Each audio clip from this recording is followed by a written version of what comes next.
El fútbol boliviano solo tiene una final internacional. Bolívar se enfrentó a Boca por la Copa Sudamericana 2004. Pero no estamos aquí para vivir del pasado. Se trata de descifrar el misterio en esa final. ¿Fue el logro más importante de un club boliviano? ¿O hubo algo raro con la dirigencia? Si empezamos hablando del presidente de Bolívar en 2004, es porque será realmente importante en esta historia. La consigna es simple. El señor Mauro Cuéllar pasó de héroe a villano en segundos. Recuérdalo para más adelante.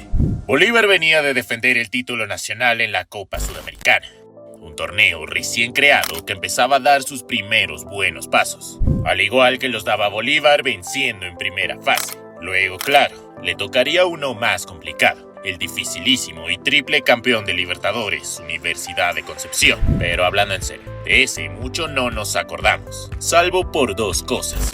Un golazo de arco a arco de este tipo que se volvió Casillas 2010 por 8 segundos y un problema dirigencial que sorprendentemente trajo buenas cosas a la casa. El club sostenía deudas y problemas económicos. Varios refuerzos que habían llegado terminaron saliendo. Para reemplazar esos vacíos, el todavía héroe Mauro Cuéllar trajo jugadores de bajo precio. Pero el problema era otro. El delantero se fue. El técnico decidió añadir una pieza clave en la cancha y en el video: Horacio Chiorazo, un delantero que fue el héroe del video y de esta historia, porque no había terminado de calzarse los botines y ya le clavaba goles al Arsenal. Sí, literal, aunque no precisamente al de Inglaterra. En los cuartos de final, los celestes derrotaron 3-1 en el global al Arsenal de Sarandí, un equipo desconocido de Argentina que tenía como presidente a Julio Humberto Grondona, presidente de la Asociación del Fútbol Argentino y amigo de Joseph Blatter, famoso por el FIFA Gate. Bolívar estaba en las semifinales, esta vez frente a la Liga de Quito, y este sí, buen equipo en serio y con calidad, al igual que el canal donde no solo hablamos del fútbol boliviano, también de selecciones y clubes del mundo, porque sí, somos la estructura del juego. Porque cuando iban perdiendo por un gol en la ida, parecía que el sueño se terminaba. Sin embargo, Horacio, el héroe celeste, aparecería con un golazo de otro partido que dejó todo para la vuelta en casa. Los grandes aparecen en los momentos difíciles, dice un refrán. El jugador de último momento, al cual Bolívar le había dado una oportunidad a sus ya 28 años, abrió el marcador y empezó una verdadera guerra. Liga de Quito no se quedó atrás y buscaba solo una cosa: anotar el gol del empate. Bolívar se defendía y si bien tuvo suerte en más de una ocasión, el gol fue todo lo contrario. Una obra maestra desde fuera del área que eclipsó la alegría en el arco norte del Hernando Siles. El destino ya había echado las cartas. Nadie lo podía creer. La gente se abrazaba, lloraba, festejaba. El fútbol de clubes en Bolivia existe profesionalmente desde los 50 y por primera vez encontraba a uno de sus protagonistas en una final internacional. Esta vez, Bolívar era Bolivia. ¿Recuerdas el nombre que te dije al principio del video? Porque acá nace quizá la polémica más grande de la final. Al inicio de la Copa se dispuso que el club con más victorias definiría la final en casa. Esto le daba a Bolívar el derecho de jugar el partido de vuelta en La Paz, a 3.600 metros, frente a un rival argentino. Pero hubo un cambio de último momento. ¿Por qué no aprovechar esa ventaja? La respuesta era simple: Mauro Cuéllar. Comenzó a circular la versión de que la dirigencia habría aceptado cambiar el orden de los partidos, a cambio de recibir unos cuantos pesitos, producto de los derechos de televisación. Una definición en la Bombonera, por obvias razones, pagaba más, mucho más. Aproximadamente 3.5 millones de dólares respecto al millón que habría generado el Hernando Siles. Cuéllar, por su parte, fue tajante. Dijo que Boca era el equipo con más peso en Conmebol en esos años.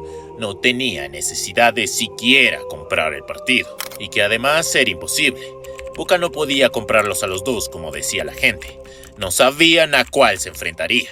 Conmebol dijo que todo se debía a un error de transcripción, y mientras la discusión se instalaba en los escritorios, en las calles de La Paz ocurría algo completamente distinto. La expectativa por la final estaba al rojo vivo.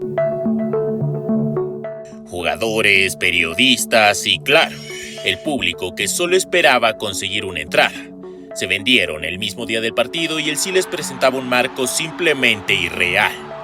Más de 45,000 personas en un estadio para 40,000. El ambiente era eléctrico, enérgico e inolvidable. Era una noche histórica para el fútbol nacional y al frente, el mejor antagonista posible. Boca Juniors se encontraba en su época más ganadora en la historia y sí, Carlos Tevez jugó esa final. Sin embargo, Horacio iba a robarse el protagonismo.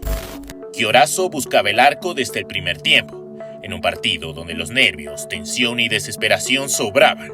Este héroe celeste marcó el gol más importante en la historia del Bolívar.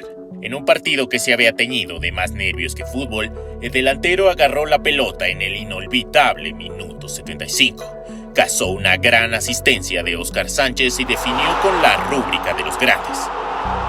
Eludió al portero y anotó uno de los goles más importantes en la historia académica y, por qué no, de nuestro fútbol. Ese que fue gritado por el hijo, el padre y el abuelo. Significaba el primero de un club boliviano en una final internacional.